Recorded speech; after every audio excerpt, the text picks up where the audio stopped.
ඩිහයිඩ්‍රේට් කරපු අඹ ග්‍රෑම් 30ක් අරන් තියෙන්නේ. ඔයාලට පේනවා හරිම ලස්සනට තියෙනවා. මේකට මම කිසිම දෙයක් අහවත් මුකුත් දාලා නැහැ. ඒත් හරිම ලස්සනට ස්වභාවික විදිහටම තියෙනවා. මම ඔයාලට උයලා පෙන්නන්නම්. මේක කොහොමද අපි උයලා ඉවරුනාට පස්සේ හරියට එන්නේ කියලා. නැත්නම් වගේම පුරුදු විදිහට නටන අතර මේක වැහෙන්න දාලා විනාඩි 5ක් 10ක් අතර වගේ මේක චුට්ටක් අපි තැම්බෙන්න වහලා තියාගමු. ඒ ටික තැම්බෙනකන් අපි අවශ්‍ය අනිත් ටික ලෑස්ති කරගමු.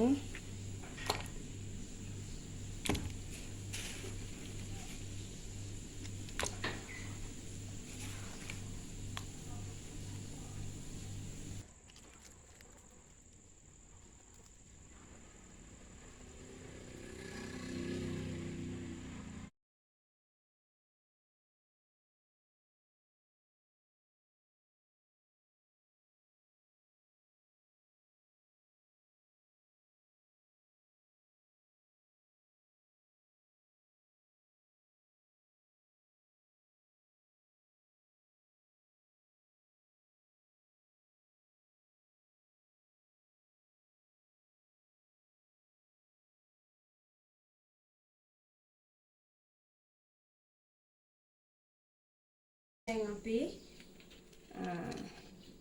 ලිපිට ගින්දර දාලා අපි ඇතිලියට දාගමු පොල් තෙල් මේස හැන්දක් වගේ.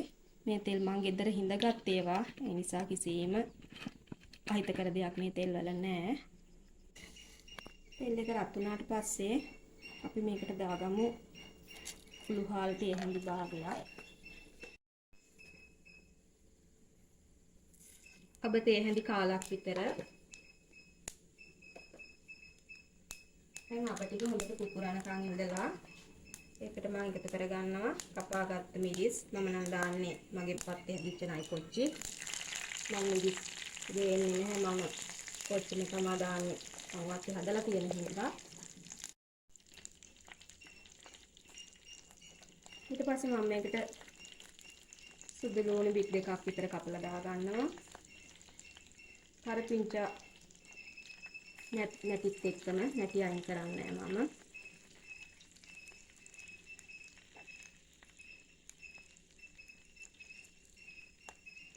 රම්පා කැබලි දෙක තුනක්, කුරුඳු පොතු කෑල්ලක්, ඒ වගේම කපාගත්ත බීලුණු ගෙඩියක්.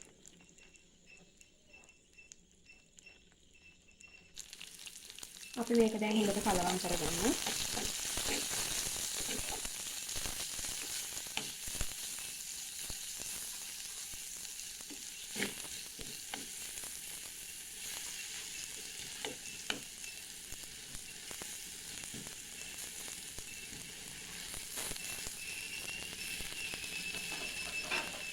දැන් මේක සාමාන්‍ය ගානට බැදෙද්දී අපි මේකට අපේ අඹ කෑලි ටික එකතු කරගමු. එකතු කරගෙන හොඳින් කලවම් කරගමු.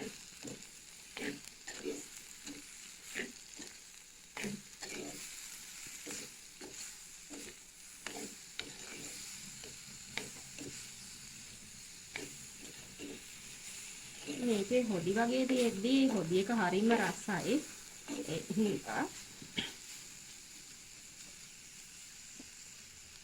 මම මේ බීසියටම වතුර චුට්ටක් එකතු කරලා ඒක මේකට එකතු කරනවා.